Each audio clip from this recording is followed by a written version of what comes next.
There's a Mexican senator who has just ritually sacrificed a chicken to a demon tasked with producing rain. You can see there's a video of it. I probably wouldn't have believed it if I didn't see it. A member of the Mexican Senate going out and ritually sacrificing a chicken to produce rain. And I'm not shocked by it, in as much as this is what they were doing in Mexico before the Spanish got there and before the Christians got there and got rid of the paganism. But now Christianity is waning in certain parts of our civilization, and nature abhors a vacuum.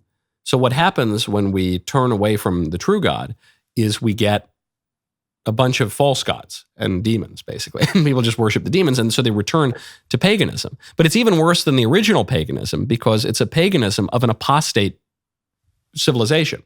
So we actually did worship the true God, and things got a lot better. And then we turn away from the true God, we're left even worse than we were before. You see this in Scripture.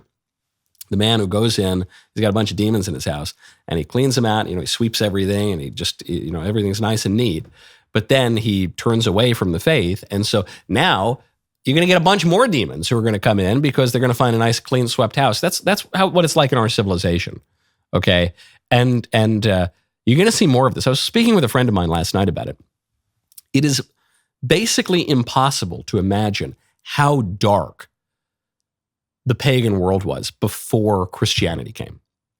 Especially now, because we're taught this nonsense in school that like Christianity is really bad and oppressed people or whatever, which is all nonsense. But before Christianity, in antiquity, and then before Christianity made it to the New World, people were regularly murdering their children, regularly sacrificing their children to demons. In this case, I'm glad the Mexican senator is not yet. We still do it today, I guess, through abortion. We sacrifice 800,000 children a year to our false gods, but at least we lie about it to ourselves. Hypocrisy is the tribute vice pays to virtue. At least we pretend that that's not what we're doing. In antiquity and in paganism generally, they do it very self-consciously. At least here, the Mexican senator is sacrificing a chicken rather than a baby. But how long is that going to persist before we get even to the fuller, realer paganism? I don't know. Our political decay is happening very, very quickly. I think, the one conservative in America who was sort of defending Kristi Noem over Cricketgate last week. And it was not, I felt it was stupid politically to talk about how she killed her farm dog. I thought it was, not a good calculation. She thought it would make her look tough. It kind of made her look like a psycho. But now it's getting tougher and tougher to defend Kristi Noem, because after Cricketgate, she just suffered this unforced error. In the book in which she talks about shooting her dog, she also talks about meeting Kim Jong-un, which is something I had never heard that she did. So CBS News asked her about this, and her answer is one of the strangest answers I've ever seen in politics. You talk about meeting some world leaders, and one specific one, quote, "I remember when I met with North Korean dictator Kim Jong-un, I'm sure he underestimated me, having no clue about my experience staring down little tyrants. I've been a children's pastor after all." Did you meet Kim Jong-un? Well, as soon as this was brought to my attention, I certainly made some changes and looked at this passage. And I've met with many, many world leaders. I've traveled around the world. As soon as it was brought to my attention, we went forward and have made some edits. So I'm glad that this book is being released in a couple of days, and that those edits will be in place, and that people will have the updated version. So you did not meet with Kim Jong-un? That's what you're saying?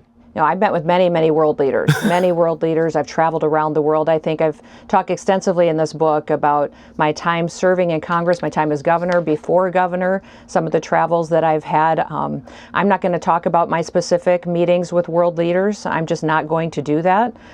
This anecdote shouldn't have been in the book, and as soon as it was brought to my attention, I made sure that that was adjusted. What? Huh? So there are two possibilities for what happened here.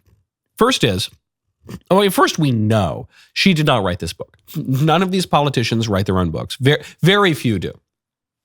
Senator Cruz, for instance, will write. The Senator Cruz will acknowledge, I'll sometimes work with a writer or an editor, but then he'll go in. I just happen to know this personally. He'll go in and extensively rewrite.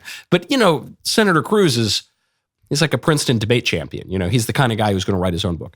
The vast majority of politicians hire some ghostwriter. Not only do they never write their books, they probably never read their book. And so that's one possibility here. She hired a ghostwriter. The ghostwriter threw in this weird anecdote. It didn't happen. Now they've got to take it out, and it's really embarrassing. And she didn't want to cop to the fact that she obviously hired a ghostwriter and probably hadn't read her own book. So now she has to dance around and say, oh, yeah, no, the editors removed that. I've met with many world leaders. Yeah, but did you meet with the one you said? I met, it was confusing. I took it out. Okay, that's one. The other possibility, and I guess this one would be even weirder. Did she meet with Kim Jong-un? She might have met with Kim Jong-un.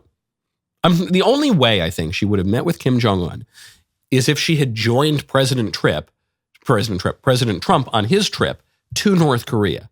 Remember, during the Trump administration, Trump went over and met with Kim Jong-un. And I guess, I don't know, she was a Republican governor. I guess she could have joined that. We didn't hear about her joining that trip. It's possible that she did.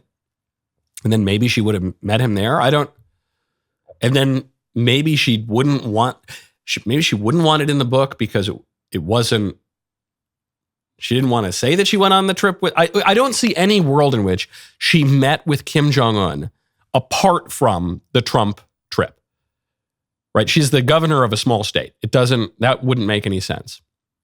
And then she didn't want it in there because it had to do with the Trump trip and it wasn't publicized or something.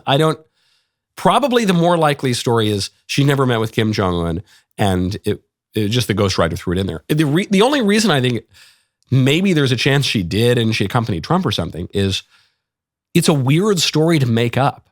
What kind of ghostwriter worth his salt would just make that up? That's crazy.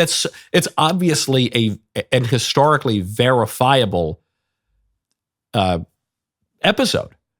And it's obviously one that is of public interest. So I have no idea. The whole thing is really weird. Kristi Noem clearly only wrote this book because she wants to be the vice president or president someday. And every anecdote that comes out of the book seems to make that less and less likely. Now, obviously, there are political forces right now who are trying to shoot Kristi Noem down because they want someone else to be the vice president. But this is bizarre stuff. Whatever the explanation, really, really sloppy, does not show great political instincts, and probably not going to turn out well. And listen, I guess I'm the number one Kristi Noem defender in the country. Because I said, in principle, there's nothing wrong with shooting a farm dog on a farm. But there is something wrong with making up a meeting with Kim Jong-un. Or of having actually met with him and then taking out the episode. Or I don't know. The whole thing's a little weird.